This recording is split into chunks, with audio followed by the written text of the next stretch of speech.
जब baby deliver होना है उस मंथ में जाते हैं तो ठीक 10 दिन बाद वो आपको कहना स्टार्ट हो जाता है कि इस तो सिजेरियन लगा है, शायद सी सेक्शन करना पड़े। क्या सिजेरियन के बाद वाकईतन नॉर्मल डिलीवरी नहीं होती? पेन्स दी जा रही है, वो सिर्फ एक सिंथेटिक ड्रग है। वो बेसिकली क्या कर रहा है, वो आपके ब्रेन को सिग्नल नहीं दे रहा है, वो फोर्स कर रहा है आपके यूट्रस को कॉन्ट्रैक्ट करने के लिए। और ये मेजर रीजन बनता है सी सेक्शन का। क्यों? क्योंकि इसमें एक तो आपसे वो बेयर नहीं की जाती कॉन्ट्रैक्शंस, बच्चा जो है उसको भी रेस्ट नहीं मिल रहा होता बीच में। बच्चे ने अंदर आना होता है आपकी पेल्विस के अंदर, जिसको डॉक्टर कहते हैं कि बच्चा भी इंगेज नहीं हुआ पेल्विस के अंदर। लेबर स्टार्ट होती है, आपका यूट्रस बेसिकली पुश कर रहा होता है बच्चे को। हर चीज स्मूथ चल रही है, लेबर प्रोग्रेस कर रही है, लेकिन जब पुशिंग स्टेज आती है तो उस पे बच्चे को आप पुश नहीं कर पा रही। घंटा हो गया, 2 घंटा हो गया, आप पुश नहीं कर पा रही, अब आपका सी सेक्शन हो जाएगा। रीजन क्या होती है कि मदर को आपने लिटाया हुआ है नीचे, मदर ने पुश नहीं करना है, यूट्रस पुश कर रहा है। कुछ डिलीवरीज के अंदर ना डॉक्टर्स मदर खुद से चाह भी रही है कि बेबी बॉर्न हो जाए, लेकिन वो कट लगाते हैं, तो वो भी खतरनाक होता है। आपकी बॉडी की अलाइनमेंट बहुत ज़्यादा अफेक्ट कर रही होती है इन चीज़ों को। लेकिन प्रेगनेंसी में कोई भी पेन नॉर्मल नहीं है। अब बेबी बेसिकली पोजीशन उसकी जो नॉर्मल है वो ये कि हेड डाउन होना चाहिए बेबी।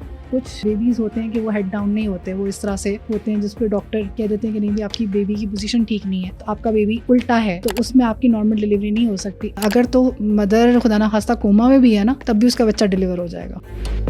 अक्सर कहा जाता है कि अगर 2 सी सेक्शंस हो गए तो उसके बाद नॉर्मल डिलीवरी नहीं हो सकती, लेकिन ये बहुत बड़ा झूठ है। अक्सर प्रेगनेंसी में हमारा जैसे दिल करता है हम बैठते हैं, लेटते हैं, सोते हैं, उठते हैं, लेकिन टांग पे टांग रख के बैठने से भी आपकी नॉर्मल डिलीवरी जो है वो सी सेक्शन में बदल सकती है। ऐसे कौन से प्रेशर्स हैं जो एंड टाइम पर डॉक्टर अपने पेशेंट पर डालते हैं और पेशेंट और उसकी फैमिली मजबूरन सी सेक्शन पर मान जाती है? प्रेगनेंसी के टाइम से रिलेटेड और डिलीवरी से रिलेटेड सारी मिथ्स और इन्फॉर्मेशन आज अनम जैदी इस पॉडकास्ट में बताएंगी, तो पॉडकास्ट को एंड तक लाजमी देखें।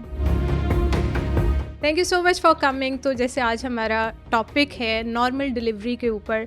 अच्छा मुझे मिस अनम ये बताएं कि सिजेरियन के बाद ना ऐसा कहा जाता है कि नॉर्मल बर्थ बहुत मुश्किल है, तो इस बात में कितनी रियलिटी है? क्या सिजेरियन के बाद वाकईतन नॉर्मल डिलीवरी नहीं होती? नहीं, ऐसी बात नहीं है कि नॉर्मल डिलीवरी नहीं हो सकती। सबसे पहली चीज़ ये है कि हमारे यहाँ मुल्क में, पाकिस्तान में चांस नहीं दिया जाता। ठीक है। ठीक है। वरना जो रिस्क बेशक रिस्क है इसके अंदर, लेकिन वो जो रिस्क जो डराया जाता है यूट्रिन रप्चर का रिस्क, वो सिर्फ 0.5 है अगर आपका पहले एक सी सेक्शन हुआ हो। ठीक है। ठीक है। और अगर मल्टीपल सी सेक्शंस हैं तो उस पे भी इंटरनेशनल भी इतना ज़्यादा डाटा इस वजह से नहीं, क्योंकि इंटरनेशनली भी हमारे पास ट्रायल बेसिस बहुत कम है। मल्टीपल सी सेक्शंस के बाद, जैसे 2 सी सेक्शंस के बाद तो फिर भी बाहर के मुल्कों में चांस दे दिया जाता है, लेकिन 3-4 सी सेक्शंस के बाद भी कम देते हैं जो डॉक्टर्स देते हैं। लेकिन अगर आप मिडवाइफरी उसमें चले जाएं तो होम बर्थ्स के अंदर फिर भी इसका जो रेशियो है वो ज़्यादा है बाहर के मुल्कों में। ठीक है। जो मिडवाइफ्स डिलीवर कर रही होती हैं और होम बर्थ्स हो रही होती हैं, वहाँ पे 3 सी सेक्शन के बाद भी, 4 सी सेक्शन के बाद भी नॉर्मल बर्थ, जो वैजिनल बर्थ जिसे कहते हैं, बेसिकली इसको कहते हैं vaginal birth after C section, V back. ठीक है। तो वो पॉसिबल हो जाता है। दूसरा रिस्क फैक्टर, अगर कुछ चीज़ें हैं जिसमें आपका बढ़ जाता है, जैसे अगर आप मेडिकली इंड्यूस कर रहे हैं लेबर को टाइम से पहले, अगर आपकी लेबर स्टार्ट नहीं हो रही है मदर की और आप आर्टिफिशियल पेन्स दे के इंक्रीज़ करना चाह रहे हैं, लेबर को प्रोग्रेस करना चाह रहे हैं, तो उसके अंदर 5 टाइम्स ज़्यादा चांसेस हैं कि यूट्रिन रप्चर के केसेस हों। और जैसे बहुत एक कॉमन मिसकंसेप्शन है, डॉक्टर्स जो कह रहे होते हैं कि दाइयों के साथ घर में लेबर कर रही होती हैं और फिर अपना यूट्रस फटवा के हमारे पास आ जाती हैं। तो बेसिकली वो जो दाइयाँ हैं यहाँ पे हमारे पाकिस्तान में, वो भी प्रॉपरली इस तरह से हैंडल नहीं कर रही होती केसेस को, क्योंकि वो भी ज़ाहिर है मेडिकल कॉलेजेस से पढ़ के या मेडिकल मिडवाइफरी जो हमारे डॉक्टर्स वगैरह के साथ रह के उन्हीं से सीख के, तो वो भी अपनी प्रैक्टिसेस को इस तरह से लेके चल रही होती हैं और वो फिर घर के अंदर ये सारी इंडक्शन वगैरह दे रही होती हैं। तो एविडेंस बेस्ड जब तक प्रैक्टिस नहीं होगी तो रिस्क जो है वो तो इंक्रीज़ रहेगा।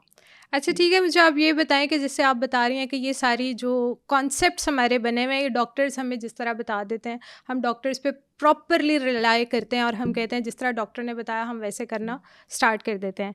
तो मुझे ये बताएं कि ऐसी प्रैक्टिसेस जो आप करवा भी रही हैं, एज अ डूला आप काम कर रही हैं, तो ये मैं अपनी ऑडियंस को समझाना चाहती हूँ कि डूला की वर्किंग क्या है, वो किस तरह काम करती हैं। पहले तो मैं आपको बताऊँ कि डूला बेसिकली क्या चीज़ है। हाँ ठीक है। सो डूला बेसिकली एक person, it's a Greek word, ठीक है, जो आप असिस्ट करता है आपको लेबर में, ठीक है, उसको डूला कहा जाता है। पुराने ज़माने में लाइक जनरेशन्स बिफोर, जब ये होम बर्थ्स हुआ करती थी, हॉस्पिटल्स इतने आम नहीं थे, डॉक्टर्स जब तक इस उसमें नहीं आए थे कि डॉक्टर्स हैंडल कर रहे होते थे, मैनेज कर रहे होते थे लेबर और बर्थ को, तो मिडवाइफ्स डिलीवर कर रही होती थी, और फिर उनके साथ घर में ही जैसे कोई ना कोई असिस्ट कर रहा होता था बिल्कुल ऐसा। लेबरिंग मदर को। तो बेसिकली डूला एक बर्थ अटेंडेंट को कहा जाता है, ठीक है।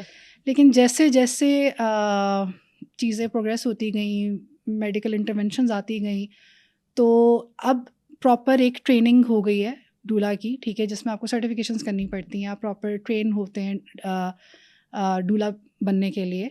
और बाहर के मुल्कों में तो ये बहुत आम है डूला कॉन्सेप्ट जो है, पाकिस्तान में अनफॉर्चुनेटली इतना ये आम नहीं है यहाँ पर।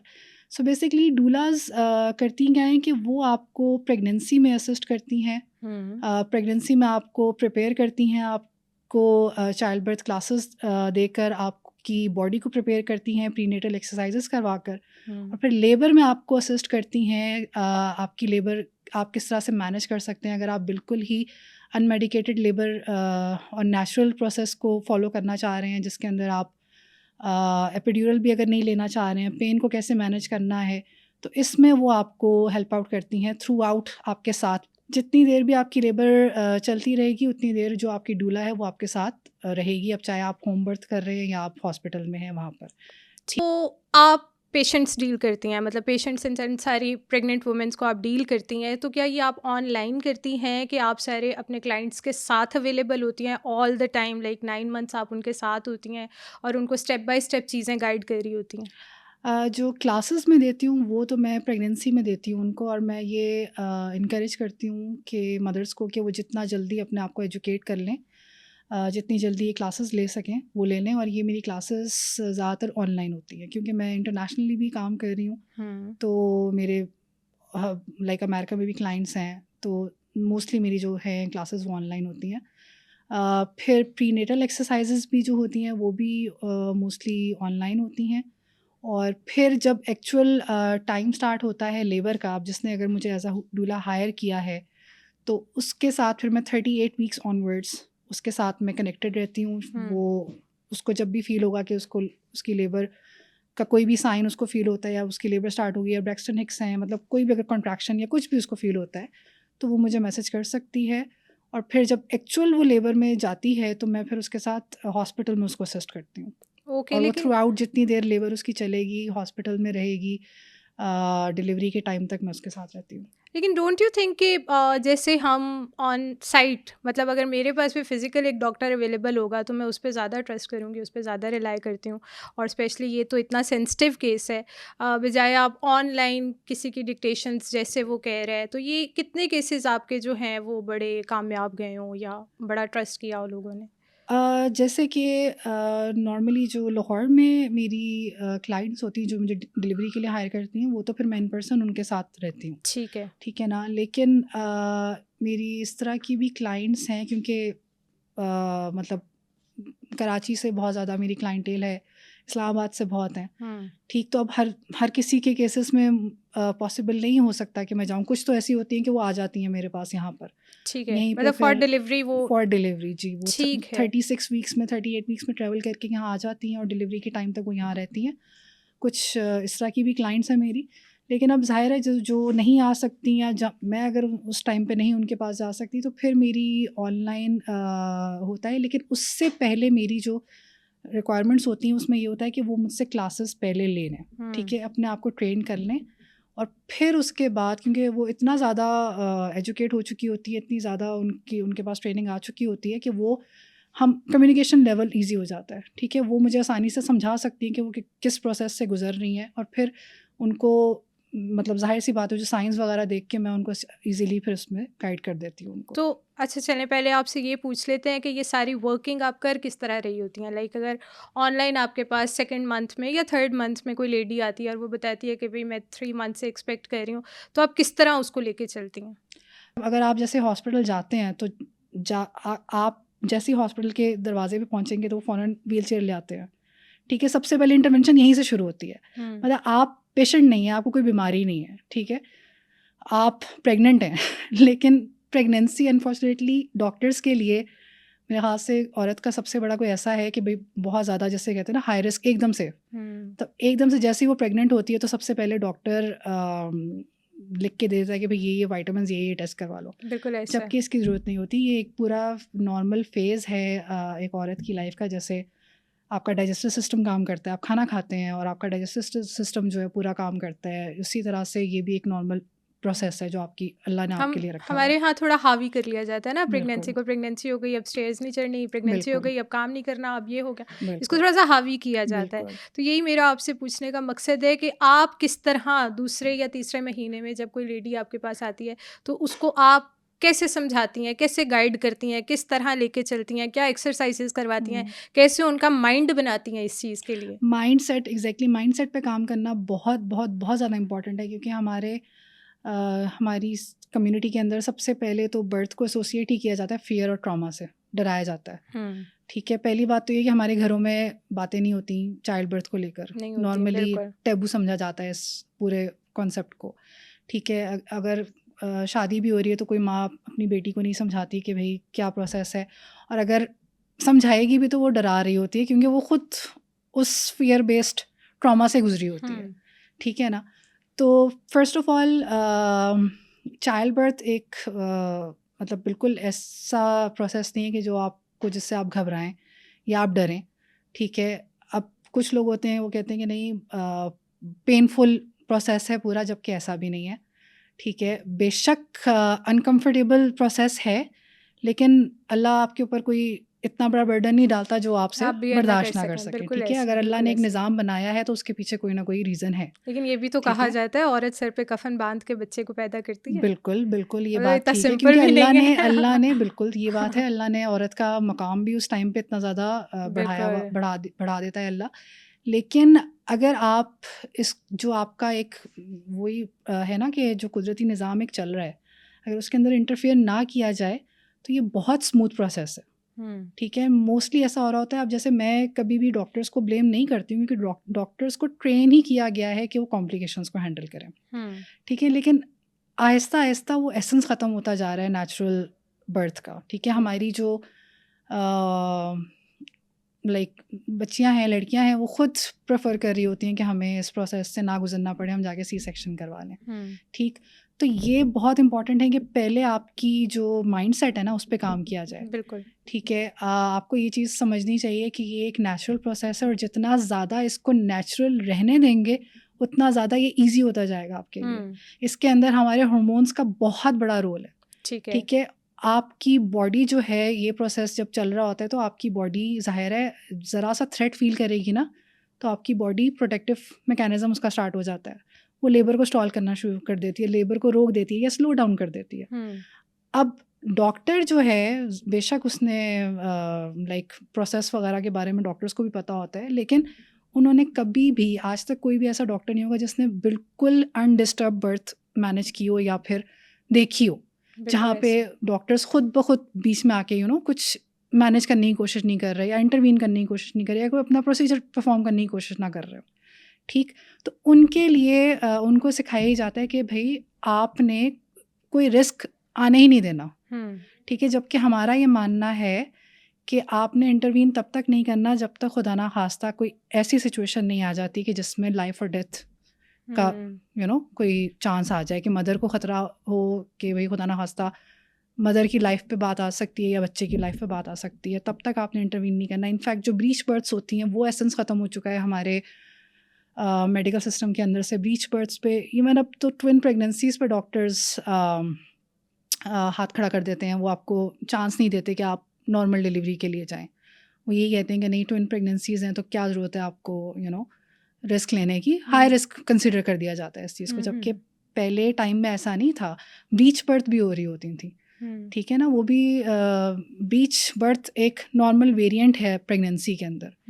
ठीक है, जैसे डिफरेंट पोजीशंस होती हैं उसी तरह एक ब्रीच पोजीशन है बच्चे की, वो भी एक नॉर्मल वेरिएंट है। और मिडवाइफ्स जो पहले के टाइम पे मिडवाइफ्स होती थी वो बहुत इजीली ब्रीच बर्थ्स डिलीवर कर लेती थी। बिल्कुल ठीक उसमें है। उनको ना ये सी सेक्शन की ज़रूरत पड़ती थी, ना कोई कट लगाने की ज़रूरत पड़ती थी, बहुत आसानी से डिलीवर कर लिया जाता था। लेकिन इसमें और बहुत सारी चीज़ें भी इम्पैक्ट करती हैं, जैसे कि आपकी बर्थ पोजीशंस होती हैं, आप किस तरह डिलीवर करवा रहे हैं बच्चे को, ठीक है। अगर आप अपने बैक पे लिटा के, जो एक नॉर्मल पोजीशन है डॉक्टर्स के लिए कि वो आपको लिटा देते हैं टांगे ऊपर करवा के, ठीक, वो भी इसी वजह से कि डॉक्टर आपको मैनेज कर रहा है, ठीक है ना। उसको देखना है कि भाई मैंने किस तरह से बच्चे को निकालना है। इसमें बायोमैकेनिक्स का भी बहुत बड़ा रोल है कि जब आप अपनी बैक पे लेटते हैं तो जो आपकी पेल्विस है, ठीक है, आपकी पेल्विस एक मूवेबल एंटिटी है। मेरे पास पेल्विस स्ट्रक्चर है मॉडल, ठीक है, ये आपकी पेल्विस है, सही है। अब ये देखें कि ये सारी एक मूवेबल एंटिटी है, ठीक है। ठीक।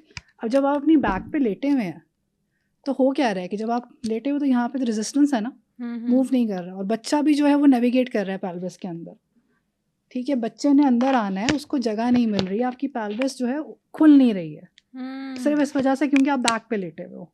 अच्छा, ठीक, तो इसकी वजह से तो जाहिर है आपकी जो पेल्विस है वो उसने नैरो होना है, बिल्कुल ठीक बिल्कुल है ना। बिल्कुल। तो ये सारी चीज़ें क्योंकि जस्ट बिकॉज कि ये ही चीज़ें डॉक्टर्स अपने मेडिकल स्कूल्स में सीखते हुए आ रहे हैं कि उनको मैनेज करना है, उनको देखना है, उनके लिए मतलब जब अगर ये बात कर दी जाए कि नहीं भाई हम अपराइट पोजीशन में खड़े होके या बैठ के या नील डाउन करके हमने बेबी को डिलीवर करना है, तो वो इसमें उनको होता है कि भाई हम कैसे कर सकते हैं, ऐसा तो कभी हो ही नहीं सकता क्योंकि डॉक्टर्स ने देखा नहीं है नॉर्मली, बिल्कुल ठीक। तो वही बात आपकी कि अगर दूसरे तीसरे महीने में कोई मेरे पास आएगा, मैं उसको सबसे पहले ये कहूँगी कि पहले आपको ये सारी बातें समझनी है, ठीक है। सिर्फ ये कह देना कि मुझे नॉर्मल बर्थ चाहिए, पहले आपको तो ये पता होना चाहिए ना कि हॉस्पिटल्स में बेसिकली जो नॉर्मल बर्थ हो रही है वो नॉर्मल बर्थ नहीं है, आप उसको वैजिनल बर्थ कह सकते हैं, ठीक है, क्योंकि वो एक सीरीज़ ऑफ इंटरवेंशंस के साथ चली आ रही है, ठीक है। वो जितने भी हॉस्पिटल के अंदर प्रोसीजर्स हैं, प्रोटोकॉल्स हैं, वो सारा आपके ऊपर परफॉर्म कर रहे हैं, बिल्कुल ऐसा। ठीक है।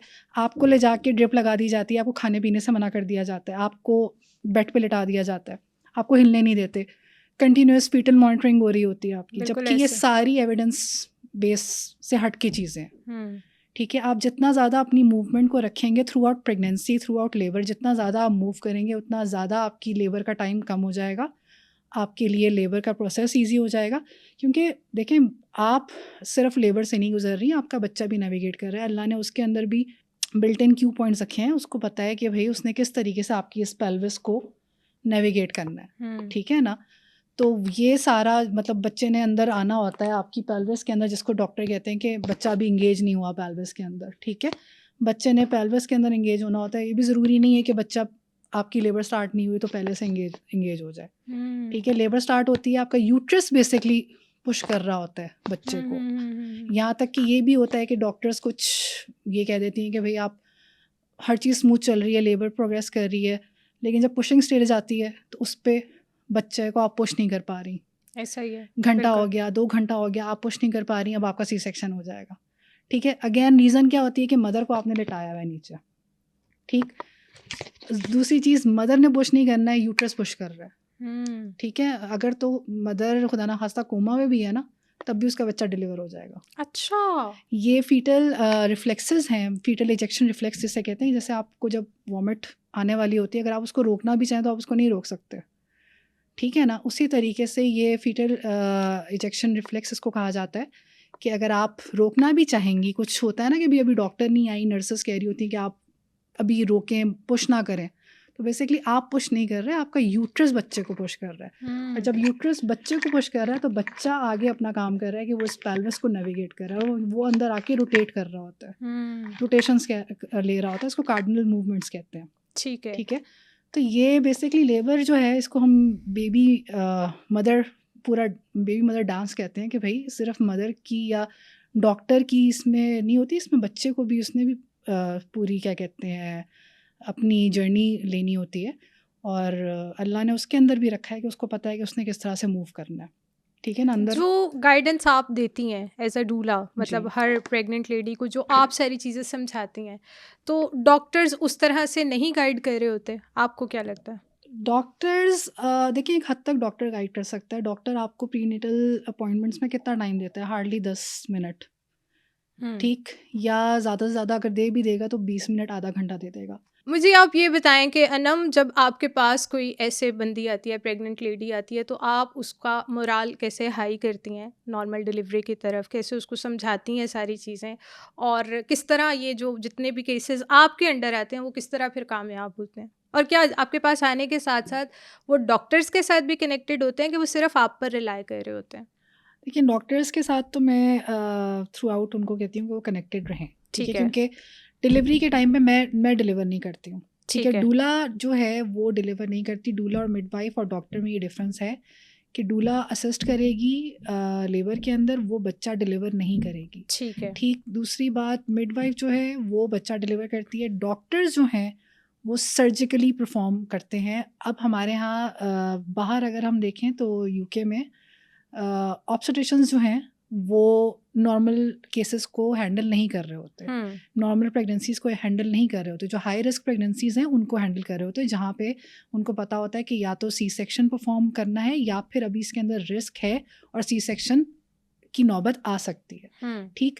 अदरवाइज मिडवाइफ्स जो हैं वही हैंडल कर रही होती हैं केसेस, या फिर गायनेकोलॉजिस्ट केसेस हैंडल कर रही होती हैं। ठीक है। पाकिस्तान के अंदर हमारा ऐसा कोई कॉन्सेप्ट नहीं है। पाकिस्तान के अंदर मोस्टली जो गायनेकोलॉजिस्ट हैं वो ऑब्स्टेट्रिशियंस होती हैं, ठीक है? बिल्कुल ऐसा। ऑब्स्टेट्रिशियन जो है वही है कि जो सर्जरी परफॉर्म करता है, सी सेक्शंस परफॉर्म करते हैं, ठीक है? तो मैं उनको सिर्फ असिस्ट करने की हद तक होती हूँ, तो मैं उनको यही रिकमेंड करती हूँ कि हर हाल में आपको डॉक्टर की असिस्टेंस फिर भी चाहिए, ठीक है? क्योंकि डिलीवर डॉक्टर ने करना है, और हम हॉस्पिटल में रिकमेंड ज़्यादा यही करती हूँ कि हॉस्पिटल के अंदर डिलीवरी की जाए अनटिल अनलेस कि आपके पास एक कोई प्रॉपर ट्रेंड मिडवाइफ है जो एविडेंसेस को फॉलो कर रही है। मिडवाइफ इंटरनेशनल जो टोटल आपका 9 मंथ्स का पीरियड होता है उसमें मिडवाइफ कनेक्टेड नहीं होती आपके साथ या किसी भी लेडी के साथ? नहीं, उसने एट द एंड डिलीवरी के टाइम पे होना है। डिलीवरी के टाइम पे ठीक है। होना है, और या फिर डूला अगर 9 मंथ्स कनेक्टेड होती है अपने पेशेंट के साथ? 9 मंथ्स कनेक्टेड हो सकती है, या फिर हर डूला की अलग अलग सर्विसेज होती हैं। अब जैसे जैसे अगर मैं कि? अपनी बात करूं तो मैं शुरू में वही क्लासेस से शुरू करती हूँ प्रेगनेंसी के अंदर, फिर हमारी प्रीनेटल एक्सरसाइजेज आ जाती हैं, ठीक है? फिर 38 वीक्स ऑनवर्ड मैं उनके साथ फुली कनेक्टेड होती हूँ। इसके अंदर वो मुझे कभी भी उनको ये फील होता है कि उनकी लेबर स्टार्ट हो गई है, या फिर कोई भी उनको डाउट होता है या कुछ भी है, तो वो मुझे रीच आउट कर सकती हैं। और अगर उनको ये भी है कि भाई उनको ये भी फील होता है कि नहीं मुझे अभी हॉस्पिटल जाना है या मेरा लेबर प्रोसेस स्टार्ट हो गया है, तो फिर रहना है नॉर्मल। मैं आपके पास आई हूँ क्लास लेने, मुझे बताएं कैसे मैंने डिटरमिन रहना है, किस तरह मुझे गाइड करें कि मैंने क्या करना है? कुछ मेरे पास क्लाइंट्स ऐसी आती हैं, वो कहती हैं कि हम बहुत एक्टिव हैं, ठीक है? और जैसे कुछ उनका था कि भाई थ्रू आउट पहली प्रेगनेंसी थी, पहले एक्टिव रहे, घर के काम करते रहे, या जॉब करती हैं तो भाई सुबह से लेके शाम तक मतलब इतनी बिजी रहती हैं कि भाई आना जाना लगा रहता है कि हमें बैठने का टाइम नहीं मिला, क्योंकि हमारा ये कॉन्सेप्ट होता है ना कि नहीं आप बैठे रहें प्रेगनेंसी के अंदर, मूवमेंट ज़्यादा ना करें। तो वो कुछ होती हैं कि भाई वो कहती नहीं हम तो बिल्कुल भी नहीं बैठे, लेकिन फिर भी हमारा सी सेक्शन हो गया, ठीक? सो बेसिकली अगर आप देखें तो आप जॉब कर रहे हैं बेशक, ठीक है? सुबह से लेके शाम तक ऑफिस जा रहे हैं, जॉब कर रहे हैं, लेकिन आपकी मोस्टली जॉब क्या है? डेस्क वर्क है, ठीक है? 8 घंटे आप जो हैं वो अपनी डेस्क पे बैठ के काम कर रहे हैं, ठीक है? मूवमेंट उसमें हल्की फुल्की आप बेशक कर रहे हैं, आप सीढ़ियाँ ले लेते हैं, ठीक है? आप वॉक कर लेते हैं उठ के, लेकिन ज़्यादा टाइम आपका बैठने में स्पेंड हो रहा है, ठीक है?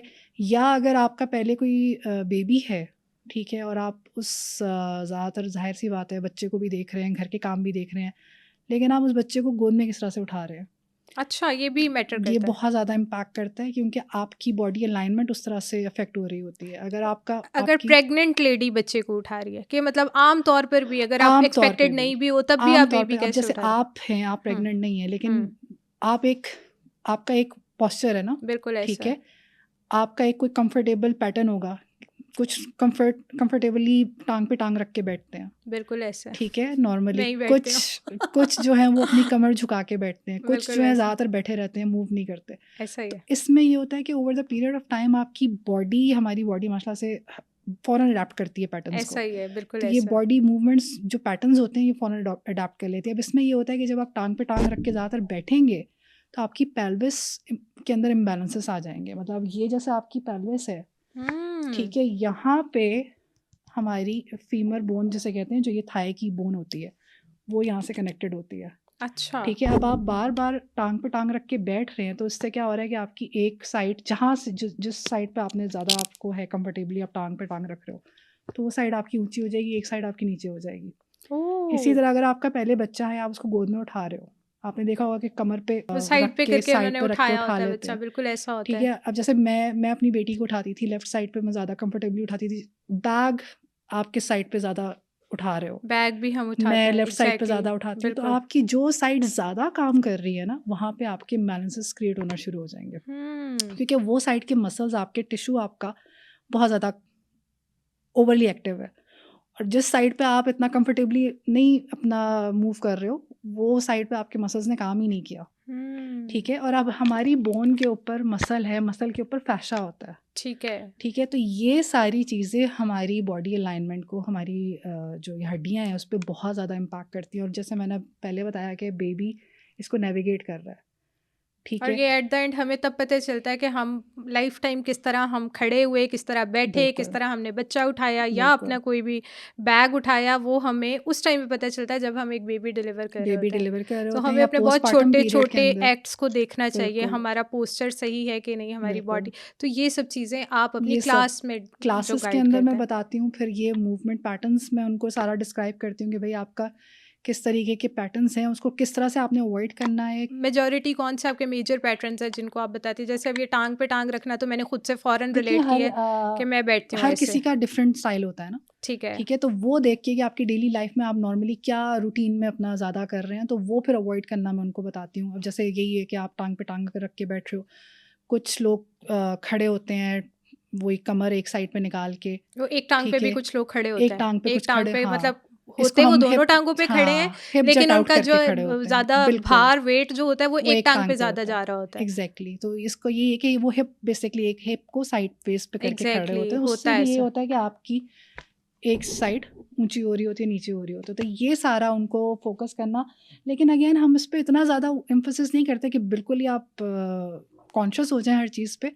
लेकिन हम ये कहते हैं कि जितना ज़्यादा आप इसको अपने डेली मूवमेंट्स को में चेंजेस लेकर आएँगे, क्योंकि देखिए जब प्रेगनेंसी आपकी बढ़ रही होती है ना, तो आपका सेंटर ऑफ वेट चेंज हो रहा होता है। बिल्कुल हो रहा होता ठीक है? तो आपकी अलाइनमेंट वैसे ही शिफ्ट हो रही है। है। हुँ। सही है ना? जैसे-जैसे आपका ज़ाहिर है बेबी ग्रो करेगा, आपका टमी ग्रो होगा, आपका आपका वेट इंक्रीज़ होगा, आपका सेंटर ऑफ वेट इंक्रीज़ होता जाएगा, चेंज होता रहेगा, तो आपकी बॉडी के अंदर वैसे ही थोड़ा बहुत चेंजेज़ आना शुरू हो जाते हैं।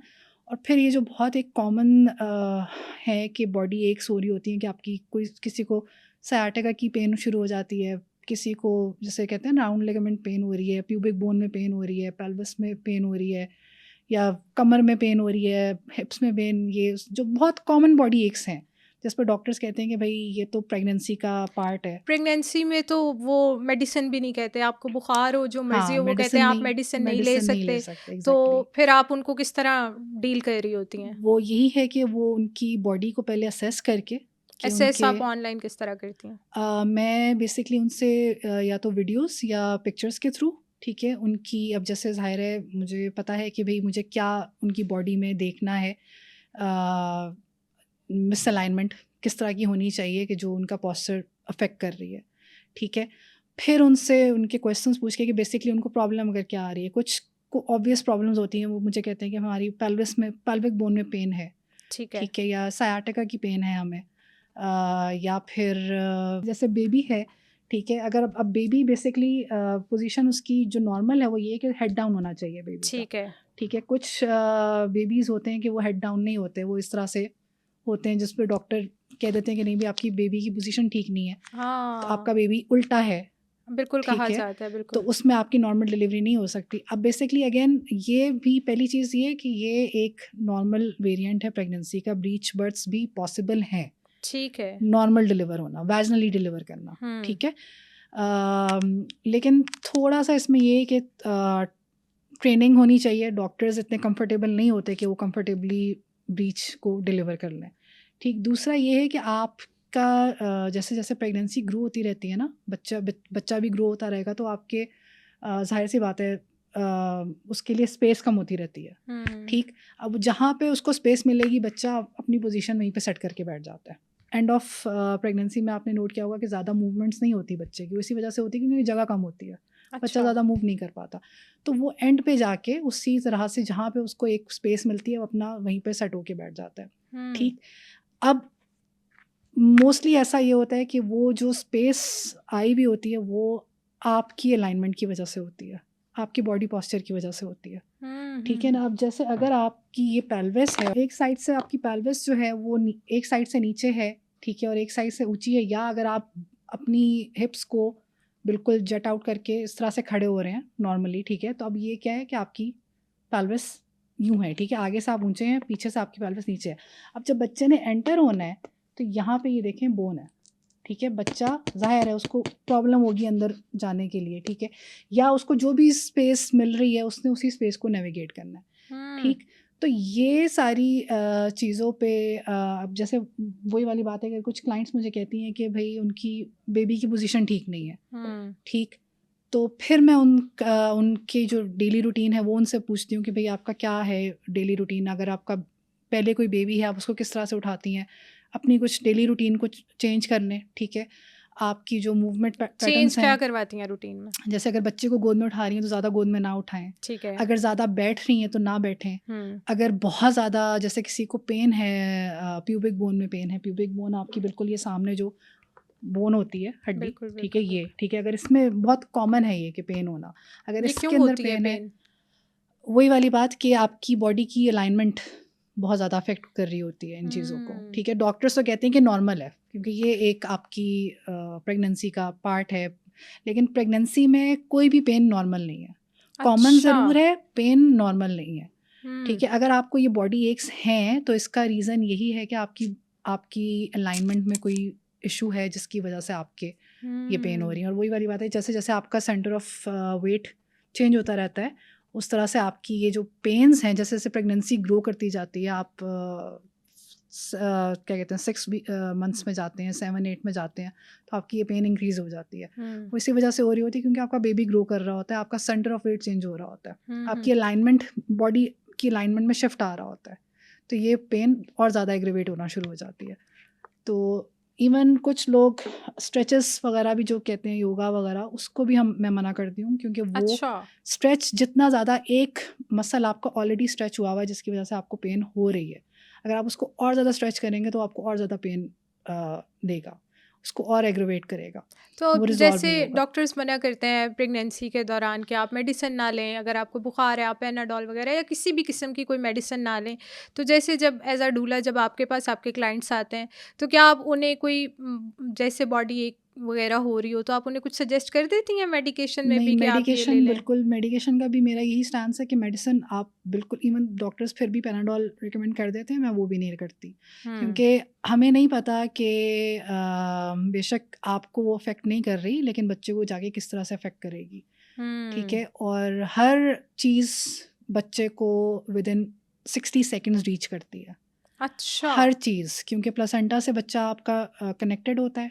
ठीक है, आपकी ब्लड स्ट्रीम के अंदर जो चीज़ जा रही है वो उस बच्चे के अंदर जा रही है, ठीक है, आप जो न्यूट्रिएंट्स ले रहे हैं वो आपके ब्लड स्ट्रीम के थ्रू उस बच्चे के अंदर जा रहा है, जो मेडिकेशन आप ले रहे हैं वो उस बच्चे के अंदर जा रही है, और अभी हमें नहीं पता कि उस बच्चे ने मतलब क्या रिएक्शन देना है उस मेडिसिन से लेके, जो डॉक्टर्स ये कह देते हैं कि नहीं ये मेडिसिन सेफ़ हैं, जैसे पेनाडोल बहुत कॉमन ड्रग दे है, दी जाती है, दे दी जाती है कि ये सेफ़ है, अब वो सेफ़ विटामिन्स कैल्शियम ये भी चीज़ें दी जाती बिल्कुल, हैं। हाँ, बिल्कुल, विटामिन्स भी जितना बेहतर है कि आप नेचुरल चीज़ों से ले सकें, वो आपके लिए ज़्यादा बेहतर है क्योंकि देखें, एक टैबलेट के अंदर अगर आप विटामिन ए की या आयरन की एक टैबलेट ले रहे हैं, तो उसके अंदर आपको सिर्फ़ एक आयरन मिल रहा है, लेकिन अगर आप उसकी जगह एक सेब खा रहे हैं, तो उसके अंदर आपको विटामिन ए भी मिल रहा है, फाइबर भी मिल रहा है, आयरन भी मिल रहा है, ठीक है, और इतनी बहुत सारी अल्लाह ने उसके अंदर चीज़ें रखी होंगी जो शायद हमने अभी तक डिस्कवर भी नहीं की हों। लेकिन मूड स्विंग्स भी तो बहुत होते हैं, खाने पीने को दिल भी तो नहीं मूड करता। स्विंग्स भी बहुत होते हैं, नौज़िया बेसिकली बहुत ज़्यादा होता है, उसका भी अगेन रीज़न ये है कि फॉलिक एसिड दे दिया जाता है शुरू में ही बिल्कुल,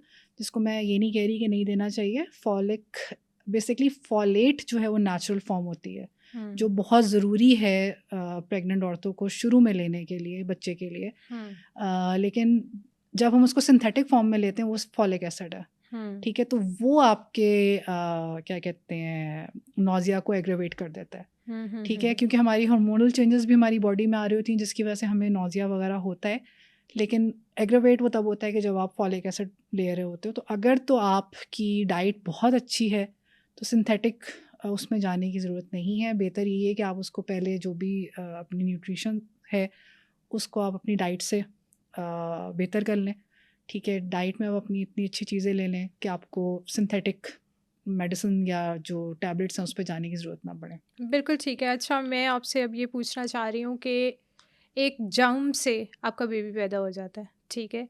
तो मुझे सिर्फ़ आप सिंपल वे में ये समझाएँ कि वो एक जरासीम है, वो आपकी बॉडी में गया, फीमेल बॉडी में गया, उसके बाद वो कैसे-कैसे डेवलप कर होता है और उसके बाद आप किस-किस स्टेप पे क्या-क्या गाइड कर रही होती हैं? लाइक फर्स्ट मंथ में आपने वो रूटीन बतानी है जो आप कहती हैं कि औरतें ये फ़ॉलो करें, इस तरह खड़ी हों, इस तरह बैठें, ये खाएँ, इस तरह सोएँ, इस तरह लेटें। देन सेकंड मंथ में क्या आपकी तरफ से कमांड होती है कि आपने ये करना है, और ये मुझे आप सारा प्रोसीजर समझा देखिए, दें। मंथ वाइज़ तो नहीं, हम ट्राइमेस्टर वाइज़ हम डील कर रहे होते ठीक हैं, है। ठीक है। तो जैसे सोने का आपने बहुत अच्छा ये किया कि मैं ये रिकमेंड करती हूँ कि नॉर्मली हम ये कहते हैं ना कि सीधे हाथ पे आपको करवट लेके सोनी चाहिए, जबकि जब आप प्रेग्नेंट हो तो आपको उल्टे हाथ पे करवट लेके सोना चाहिए। प्रेग्नेंट होते ही या लाइक प्रेग्नेंट होते पता ही, चला है उसे कोई 3 हफ्ते 4 हफ्ते बाद जब भी औरत को आपको पता पता चला है कि चला है मैं कि आप प्रेग्नेंट हूँ? प्रेग्नेंट हैं तो आप उल्टे हाथ पे करवट लेके सोएं। और स्पेशली खाने के बाद भी अगर जैसे आपको देखना है ना कि बच्चा मूव कर रहा है या नहीं कर रहा, तो खाना खाते ही फटाफट उल्टे हाथ पे लेट जाएं। उससे ये होता है कि आप बच्चे को जो ब्लड स्ट्रीम से आपको जो जो भी न्यूट्रिएंट्स वगैरह बच्चे को मिल रही होती है, उसको जो ऑक्सीजनेटेड ब्लड मिल रहा होता है वो सारा उसके मतलब उसका जो फ्लो है वो इजीली उसको रीच आउट कर देता है बच्चे को, अगर वो हुँ। उल्टे हाथ पे मदर लेट के सोती है तो। हुँ, हुँ, हुँ। तो अब जैसे नींद में तो बेशक ठीक है आपको पता नहीं चलता, लेकिन जैसे ही अगर आप नींद में उठते हैं, बीच में आपकी आँख खुलती है, तो बेहतर ये है कि आप लेफ़्ट साइड पे करवट लेके सो जाया करें। हुँ, हुँ, तो हुँ। इससे ये है कि बच्चे को न्यूट्रिएंट्स भी ज़्यादा पहुँचती हैं, ऑक्सीजनेटेड ब्लड भी जो है वो बच्चे को ज़्यादा पहुँचता है, और वेल-बीइंग बच्चे की ज़्यादा बेहतर रहती है इसमें। Very nice. और दूसरा मूवमेंट्स का बिल्कुल ये कि जब हम बैठ भी रहे हैं, ठीक है, नॉर्मली तो कोशिश करें कि हम ज़्यादा अपनी अपराइट पोजीशन में बैठें, जैसे अभी बिल्कुल टेक लगा के ना बैठें, ठीक है। सीट के नीचे कोई कुशन रख लें, ड्राइव कर रहे हैं तो कोई कुशन रख लें, ताकि हम अपनी बेसिकली सिट्स बोन के ऊपर बैठें। ठीक है। सिट्स बोन बिल्कुल हमारी हिप्स के नीचे जो बोन होती है उसको सिट्स बोन कहते हैं, हमें उसके ऊपर बैठना है, हुँ। ठीक। इससे ये होता है कि हमारी पॉस्चर जो है वो अफेक्ट नहीं होता, और हमारी अलाइनमेंट अफेक्ट नहीं होती, और बच्चा जो है उसको इजीली क्या कहते हैं स्पेस नेविगेट करने के लिए मिल जाती ठीक है। है। जी, तो ये आपने बताया बैठना और सोना। बैठना और इसके सोना। अलावा डाइट में क्या करना चाहिए? डाइट में एक्सरसाइज़ेज़ सब में क्या कुछ बताएँ? खाएँ, मूवमेंट, एक्सरसाइज़, पर्टिकुलर एक्सरसाइज़ेज़ मैं इस तरह से नहीं बताती, वो यही है कि हर किसी की अलाइनमेंट को देखकर लेकिन मैं कुछ तो उसको ऐसी रिकमेंड करती बेसिक हूँ। होंगी ना जो सबको करनी चाहिए? मूवमेंट्स अपनी बस बेशक मूवमेंट्स रखें, वॉक कर लिया करें, ठीक है। ये बहुत गलत कॉन्सेप्ट है कि नहीं अगर आप प्रेग्नेंट हो गए तो बस बैठ जाएँ, ऐसा नहीं करना चाहिए, ठीक है। या प्रेग्नेंट होंगे तो हम नमाज़, बहुत सारी औरतें बैठ के पढ़ना बैठ के स्टार्ट कर। पढ़ना शुरू कर देती हैं, नहीं करना चाहिए। आपकी अच्छा, नमाज़ के अंदर 9th मंथ भी हो तो आप सजदा बिल्कुल प्रॉपर करें? प्रॉपर करें। अच्छा। इवन जो जैसे मैंने बताया ब्रीच बेबीज़ जो होते हैं, जो उल्टे जो बेबीज़ हुँ। होते हैं, उनके लिए बहुत अच्छी एक्सरसाइज़ेज़ है कि आप जो लंबे-लंबे सजदे, ठीक है, करें। उससे आपका बेबी जो है फ्लिप भी कर सकता है इजीली। उहुँ। तो ये नमाज़ बिल्कुल भी बैठ के पढ़ने की ज़रूरत नहीं है आपको, क्योंकि देखिए ठीक है। वही वाली बात, प्रेग्नेंट होना कोई ख़तरनाक चीज़ नहीं हुई आपके साथ, ठीक है। एक नॉर्मल प्रोसेस है, कुदरती निज़ाम है अल्लाह का। तो इसमें आपको अपनी रूटीन को चेंज नहीं करना है। अगर आप एक्टिव नहीं हैं तो फिर एक्टिव हो जाएँ, हुँ। ठीक है ना। जितना ज़्यादा आप एक्टिव रहेंगे उतनी ईज़ी आपकी लेबर प्रोसेस होगा, उतना ईज़ी आपकी चाइल्ड बर्थ हो जाएगी। आप पायनियर हैं मतलब डूला प्रैक्टिस की, जी। ठीक है? तो आपने कैसे सोचा कि आपको ये काम करना चाहिए, लोगों के लिए इस चीज़ में आसानी करनी चाहिए? अम, जब मैं प्रेग्नेंट थी तो मुझे ये आइडिया था कि डूला कॉन्सेप्ट होता क्या है, ठीक ठीक है। है, चाइल्ड बर्थ क्लासेस होती हैं। लेकिन उस टाइम पे वही वाला जो एक कॉन्सेप्ट है ना कि भई सारे सब कुछ तो अवेलेबल है इंटरनेट पे, तो क्या ज़रूरत है कि मैं पैसे दे के एक प्रॉपर किसी डूला को हायर करूँ और उससे क्लासेस वगैरह लूँ। तो मैं तो सर्च करूँगी तो मुझे मिल जाएगा। तो हुँ। नो डाउट कि जब मैंने सर्च किया तो मुझे मिला, चीज़ें भी मिली, लेकिन मुझे मतलब इतनी मेरी वो डायरेक्शन नहीं थी कि मुझे बेसिकली इन डेप्थ कितना सर्च करना है, हुँ। ठीक है, कुछ कुछ चीज़ें थी जिस पे मुझे पता था कि अच्छा ये चीज़ें मुझे अवॉइड करनी है नॉर्मल डिलीवरी के लिए, ठीक, जो उस आपको पे इंटरनेट से नॉलेज मिला। हाँ, ठीक है। या वैसे जो मुझे पता था कि ठीक है नॉर्मल डिलीवरी के लिए कुछ चीज़ों को मुझे अवॉइड करना है, मैं उसी हद तक मैं सर्च करती थी, ठीक। तो जब फिर मैं जब मेरा टाइम आया तो जिस वक्त मैं अपॉइंटमेंट्स में जाती थी डॉक्टर के पास, तो मैं जाके डॉक्टर से साफ कह दी थी कि मुझे ये प्रोसीजर्स परफॉर्म नहीं करवाने। जैसे एक कॉमन प्रोसीजर है कि वैजिनल एग्ज़ाम करती हैं डॉक्टर्स, ठीक है, मैंने साफ कह दिया कि नहीं मैं वैजिनल एग्ज़ाम नहीं करवाऊँगी, और मैंने डॉक्टर से कहा कि मैं वेट करूँगी, मैं इंड्यूस नहीं करवाऊँगी, मैं नेचुरल पेन्स आने का वेट करूँगी, चाहे जितना भी टाइम हो जाए मैं वेट करूँगी। तो उस हद तक तो डॉक्टर कोऑपरेट कर लेती थी कि ठीक है आप देख लें, लेकिन जैसे ही ये प्रोसेस स्टार्ट हुआ मैंने वही गलती की जो बहुत लड़कियां गलती करती हैं कि वो पहली पेन आई, अब मुझे ये नहीं पता था कि ये एक्चुअल पेन है या प्रैक्टिस पेन। बेसिकली ब्रैक्सन हिक्स होती है जो प्रैक्टिस पेन होती हैं। ये क्या होती हैं? ये आपका यूट्रस कॉन्ट्रैक्ट करना शुरू कर देता है 7वें 8वें महीने के अंदर भी आपको प्रैक्टिस कराने के लिए, ठीक है। आपका यूट्रस मतलब बेसिकली कभी कभार प्रैक्टिस, आपको पेन होगी, कभी कभी आपको पेन होगी, आपका ठीक यूट्रस है। कॉन्ट्रैक्ट करता है प्रैक्टिस करने के लिए, आपके बेबी को पोजीशन में लेकर आने के लिए भी यूट्रस कॉन्ट्रैक्ट करता है। जैसे मैंने आपको बताया कि हम पुश नहीं कर रहे होते, यूट्रस पुश यूट्रस कर पुश रहा है कर रही बेबी होती को, है। ठीक है। ओके अब वो जो ओके। बच्चे ने अगर मूवमेंट्स कोई लेनी है, अपनी पोजीशनिंग करनी है, तो उसमें भी यूट्रस कॉन्ट्रैक्ट करेगा, और तो ये वो पोजीशन 7th 8th करेगा। मंथ में होना स्टार्ट है? हाँ 7 8 मंथ्स 9 मंथ्स में थोड़ा इंक्रीज हो जाती हैं ये ठीक है। कॉन्ट्रैक्शंस। तो ये मुझे लाइक ठीक है ब्रैक्सन हिक्स आती थी, मुझे आइडिया था, लेकिन जिस दिन मुझे इंड्यूस किया गया उस दिन मुझे थोड़ी ज़्यादा क्या कहते हैं ब्रैक्सन हिक्स हुई। और मुझे एक चीज़ होती है म्यूकस प्लग होता है आपका, ठीक है, ये आपके सर्विक्स की ओपनिंग जहाँ होती है ना, वहाँ पे जेली टाइप सब्सटेंस होता है, बिल्कुल। ठीक। तो मुझे इसका भी आइडिया था, और ये आपका रिलीज़ हो जाए तो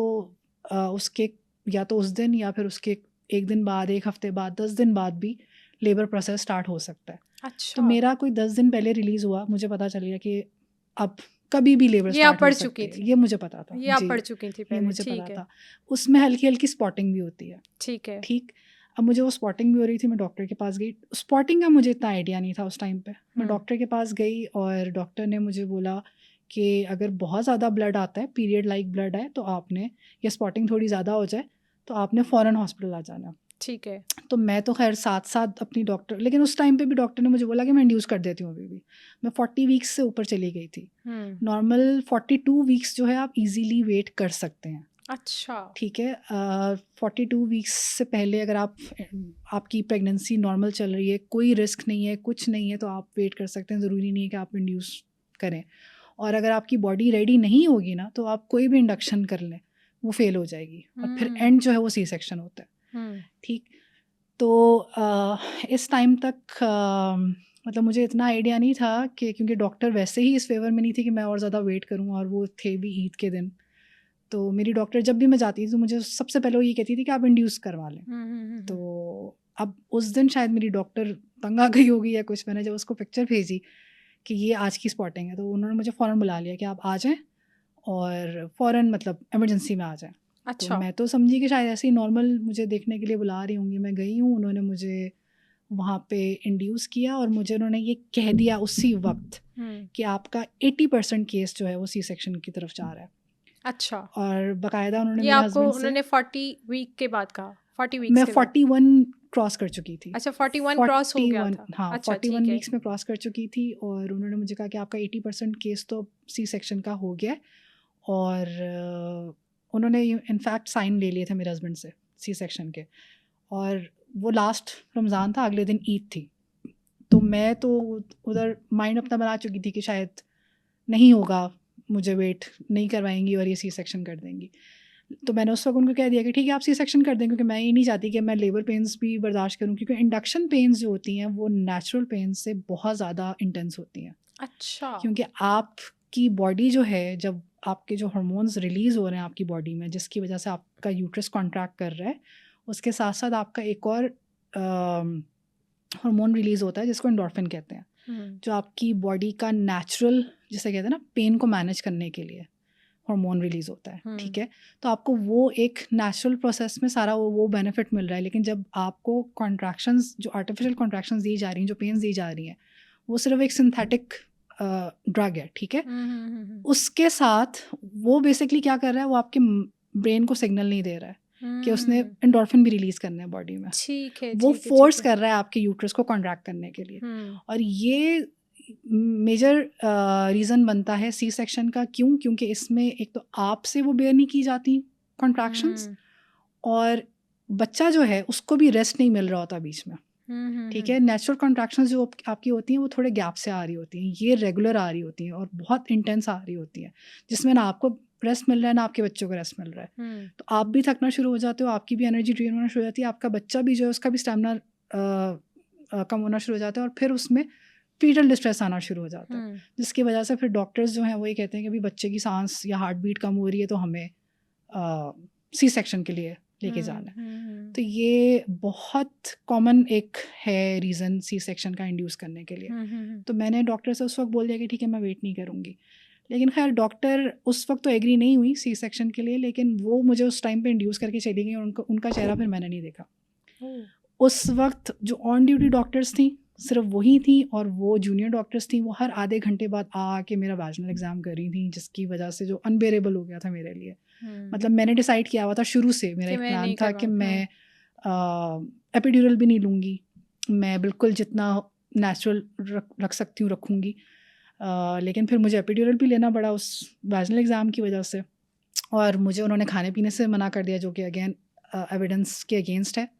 आप क्योंकि देखें अगर आप नहीं खाएंगे ना तो आप अपनी एनर्जी और ज़्यादा लूज़ करते रहेंगे, और आपको लेबर के टाइम पे एनर्जी ही सबसे ज़्यादा चाहिए, ठीक है। इवन पानी तो से माइंड मना बना कर लिया था ना सी सेक्शन का, तो सी सेक्शन में तो मना कर देते हैं कि नहीं खाएंगे, इवन पानी भी नहीं इस वजह से भी, हाँ इस वजह से भी उन्होंने मुझे मना किया था कि नहीं आप नहीं खा सकती, पानी भी नहीं पी सकती। तो बिल्कुल ही मैं लाइक 18 आवर्स तक मैं इस लेबर में रही हूँ, और अभी तक मुझे वो जो ट्रॉमा है, मैं जब भी रिफ्लेक्ट करती हूँ बैक, तो मुझे सिर्फ एक क्योस सा फीलिंग आती है कि इट वाज ऑल क्योटिक, क्योंकि मतलब जो पूरा स्टाफ था, और जबकि लेबर ऐसी नहीं होनी चाहिए, it should be very calm, it should be very peaceful, ठीक है। क्योंकि जब देखें एक औरत जो है जब वो लेबर के अंदर होती है ना, तो वो बिल्कुल अपने इंस्टिंक्ट्स को फॉलो कर रही होती है, ठीक है। अल्लाह ने ये कुदरती निज़ाम रखा है औरत के लिए कि इंस्टिंक्टिवली उसको कुछ बताने की ज़रूरत भी नहीं पड़ेगी। मैं अपनी क्लासेस में ये बताती हूँ कि देखिए जो मेरी क्लासेस है ना, वो आपको ये नहीं सिखाएंगी कि आपने बच्चे को कैसे पैदा करना है, क्योंकि ये आपके अंदर है। अगर आपको नहीं भी पता ना, आप किसी ऐसी जगह चली जाएं, आप जंगल में बड़ी हुई हैं, आपके आसपास कोई कम्युनिटी नहीं है, कोई लोग नहीं है, तब भी आप बच्चे को पैदा कर लेंगी, क्योंकि आपको कोई नहीं बताएगा किस तरह से करना है। मैं आपको ये सिखाती हूँ कि आपने इस मेडिकलाइज सिस्टम के अंदर बच्चा कैसे डिलीवर करना है। यहाँ पे सीन एक्चुअली ये है ना कि पूरा टाइम आपको यही कहा जाता है सब अच्छा है, सब नॉर्मल है, कोई प्रॉब्लम ही नहीं है, बड़ा अच्छा टाइम जा रहा है, आप बस हमें फॉलो करती रहे। मतलब जिस भी डॉक्टर के पास आप किसी एक डॉक्टर को ही चूज़ करते हैं ना 9 मंथ्स के लिए, उस डॉक्टर के पास जाते हैं, वो आपको कहता है सब बहुत अच्छा जा रहा है, लेकिन जैसे ही आपका टाइम वो मंथ आता है कि जब बेबी डिलीवर होना है, उस मंथ में जाते हैं तो ठीक 10 दिन बाद वो आपको कहना स्टार्ट हो जाता है कि इस तो सिजेरियन लग रहा है, शायद सी सेक्शन करना पड़े। तो उस टाइम पे, या मैंने जो 2-3 चीज़ें सुनी है वो यही है कि भाई आपके बेबी की पोजीशन नहीं ठीक, बेबी आपका उल्टा है, या दूसरी चीज़ मैंने सुनी हुई है कि भाई आपका बेबी का हार्ट बीट का प्रॉब्लम आ रहा है, तो खुदा ना खास्ता बेबी को कोई प्रॉब्लम हो जाए तो उससे बेहतर है कि सी सेक्शन कर दो। तो इसके अलावा जैसे आप तो अब ये चीज़ें डील करती हैं, इसके अलावा डॉक्टर्स के पास क्या ऐसे टेक्टिक्स होते हैं जो वो यूज़ करते हैं और एट द एंड वो सिजेरियन कर देते हैं?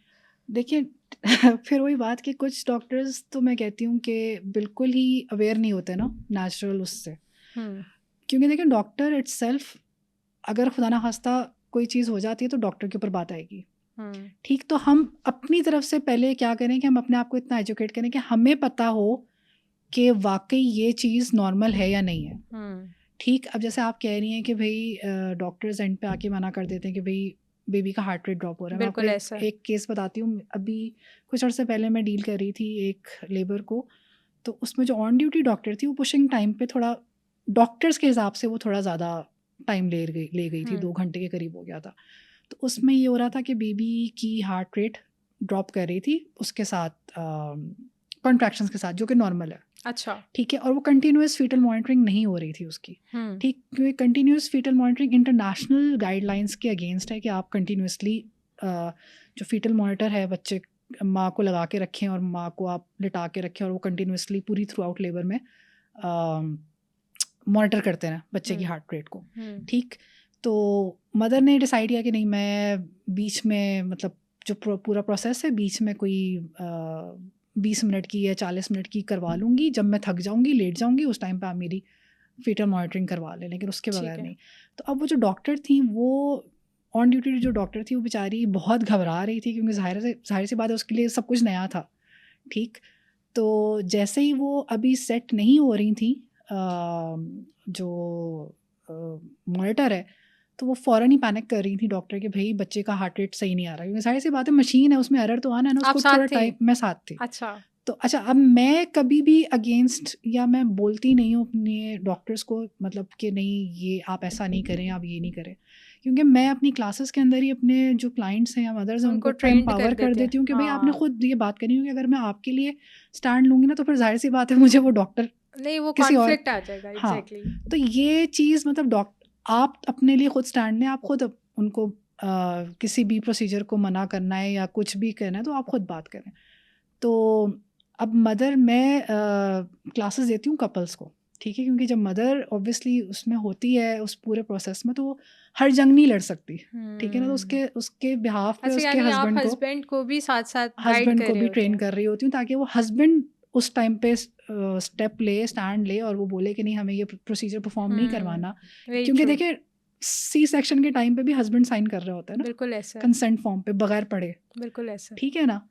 तो उस टाइम पे हस्बैंड जो है वो स्टैंड ले कि भाई हमें वेट करना है या हम अभी ये प्रोसीजर परफॉर्म नहीं करवाना चाह रहे, हम थोड़ा टाइम लेना चाह रहे हैं डिसाइड करने के लिए। तो इस हस्बैंड ने क्लासेस नहीं ली हुई थी। अब डॉक्टर को पता था कि मुझे किसी को मैनिपुलेट करना है, ठीक है ना। मदर तो बिल्कुल थी अपनी जोन में कि नहीं मैं नहीं सुन रही हूँ, ठीक है। तो वो हस्बैंड को बार बार डराई जा रही थी कि देखें बच्चे की हार्ट रेट कम हो रही है, बच्चा जो है उसकी हार्ट रेट ड्रॉप की जा रही है। तो वो जाके जाहिर है मदर को कह रहा था कि भाई डॉक्टर ये कह रही है। तो उस मदर ने ये बोला कि आप और डॉक्टर दोनों बाहर चले जाएं, क्योंकि आप दोनों स्ट्रेस क्रिएट कर रहे हो इस वक्त, ठीक है। अब वो उस जोन में थी और वो फ्रस्ट्रेट हो रही थी, जैसे ही उसको जाहिर है पैनिक डॉक्टर कर रही है और वो बोल रही है कि भाई आप इस तरह से नहीं करें, आप यहाँ लेट जाएं, आप ये कर लें। तो वो कह रही थी कि नहीं मुझे छोड़ दो, मैं अपने तरीके से मैनेज कर रही हूँ सब कुछ, ठीक। और अल्हम्दुलिल्लाह ये हुआ कि भाई विद इन 2 घंटे तक उसने ट्राई किया और फिर उसकी और ये वी बैक केस था, उसकी नॉर्मल डिलीवरी हो गई। वाओ, एकदम से, बिल्कुल। तो ये है कि डॉक्टर्स के टाइम लिए टेकिंग प्रोसेस है, टाइम थोड़ा टेकिंग प्रोसेस क्लाइंट है, को भी तहम्मुल से सब्र के साथ बिल्कुल समझना होगा चीज़ों को, बिल्कुल। और फिर जाके ये चीज़ पॉसिबल देखिए हो सकती है। लेबर इट्सेल्फ पूरा बहुत टाइम टेकिंग प्रोसेस है, हम उसको प्रेडिक्ट कितना नहीं कर टाइम सकते। मैक्सिमम आपका कोई क्लाइंट ऐसा हो जिस पे आउट ऑफ द बॉक्स जाके टाइम लग गया हो? हम कुछ मेरे केसेस ऐसे भी हैं कि जो कुछ दिनों तक उनकी लेबर चलती रही, और कुछ ऐसे भी हैं कि जैसे डायलेशन पे बहुत ज़्यादा फोकस होता है डॉक्टर्स का। तो अभी डॉक्टर ने चेक किया, आई थिंक 1.5 सेंटीमीटर डायलेटेड थी वो, और अभी 1 घंटा नहीं हुआ था, और एंड शी स्टार्टेड पुशिंग, और मैं डॉक्टर को कह रही हूँ कि भाई वो पुश कर रही हैं, और डॉक्टर बजिद थी कि नहीं ऐसा नहीं हो सकता, आप उनका पहले वैजिनल एग्जाम करवाएं। अब मदर जो थी, मदर ने कहा कि मैं नहीं करवाऊंगी वैजिनल एग्जाम, मुझे पता है मेरा बेबी बाहर आ रहा है, मैं पुश कर रही हूँ, ठीक। तो डॉक्टर ने कहा ऐसे आप लॉजिकल बात करें, ऐसा कैसे हो सकता है कि अभी घंटा भी नहीं हुआ और मैं 1.5 सेंटीमीटर डायलेटेड थी वो, और वो बेबी को पुश कर रही हैं, ठीक। और खैर वो मेरी जो मदर थी उन्होंने फिर कहा कि ठीक है मैं खड़ी हूँ, खड़े खड़े अगर वो कर सकती है मैं लेटूंगी नहीं, मैं ऐसी पोजीशन में बच्चा डिलीवर करूँगी, ठीक है। वो झुकी हैं बस क्या कहते हैं बेड पे, और जो ऑन ड्यूटी डॉक्टर थी उसने सिर्फ हल्की सी अपनी फिंगर की टिप डाली और वो पैनिक कर गई कि बच्चे का तो हेड बाहर है बिल्कुल। तो जो एक्चुअल डॉक्टर थी वो तब आई हैं, मैं सपोर्ट कर रही थी मदर को, और वो तब आई हैं जब बच्चे का हेड बाहर आ चुका था, उन्होंने आके सिर्फ बच्चे को कैच किया।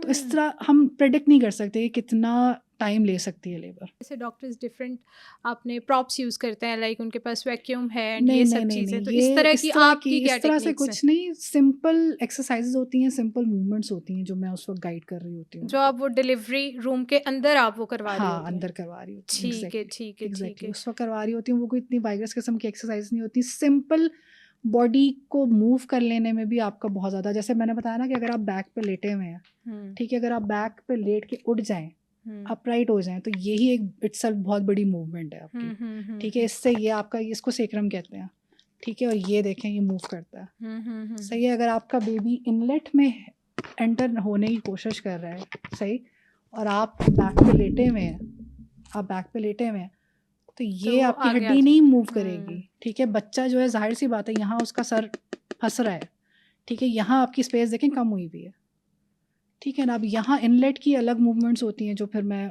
डिपेंड करता है, अगर इनलेट है या अगर मिड पेल्विस में, उसमें कौन सी तो ये आप मॉनिटरिंग फिर उसी टाइम पे करती हैं? हाँ, उस टाइम पे, क्योंकि मैं साथ होती हूँ, साथ होती तो उस टाइम पे मैं उनको मूवमेंट्स जो है वो सारा गाइड कर रही होती हूँ। ठीक है ठीक है जी। ठीक है। अच्छा मुझे ये बताएं कि ये जो कहते हैं कि अगर आपका एक सिजेरियन हुआ है उसके बाद आपका जो है वो मतलब पॉसिबिलिटी के फिर भी थोड़े चांसेस होते हैं कि भाई आपका नॉर्मल बेबी पैदा हो जाए, लेकिन 2 सिजेरियंस के बाद नहीं होते, तो ये रियलिटी ऐसा ही होता है? नहीं, ऐसा नहीं है। 2 सिज़ेरियन के बाद भी जो इंटरनेशनल है डाटा है कि 2 सिज़ेरियंस के बाद भी ऑलमोस्ट जो रिस्क फैक्टर है यूट्रिन रप्चर का, बेसिकली यूट्रिन रप्चर से डराया जाता है ना कि बिल्कुल आपका ऐसा। यूट्रस रप्चर हो जाएगा, तो वो 0.5 to 1% है अच्छा दोनों में, ठीक ठीक है। है फर्स्ट में वो 0.5 है और फिर सेकंड में 0.9 to 1% है ठीक आपका। है।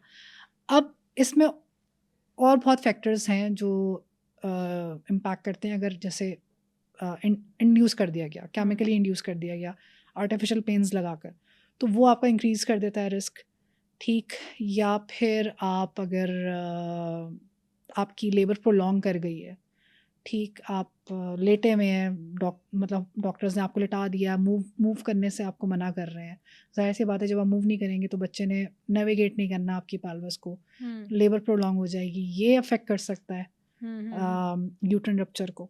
तो ये हम यही रिकमेंड करते हैं कि हॉस्पिटल्स के अंदर अगर आप हैं, ठीक, तो वहाँ पे डॉक्टर जो है वो आपको असिस्ट कर रहा है, वो आपको ट्रायल दे, चांस दे, और अगर खुदा ना खास्ता कोई भी ज़रा सा उस टाइम पे फील हो कि भाई अब रिस्क है या बेबी डिस्ट्रेस में जा रहा है या मदर कोप अप नहीं कर पा रही है, तो फिर सी सेक्शन तो कभी भी हो सकता है। मुझे ये बताएं कि कोई ऐसा केस आपके पास आया हो कि जो 2 दफ़ा जिसका सिजेरियन हो गया हो और उसके बाद उसने नॉर्मल बेबी डिलीवर कर दिया?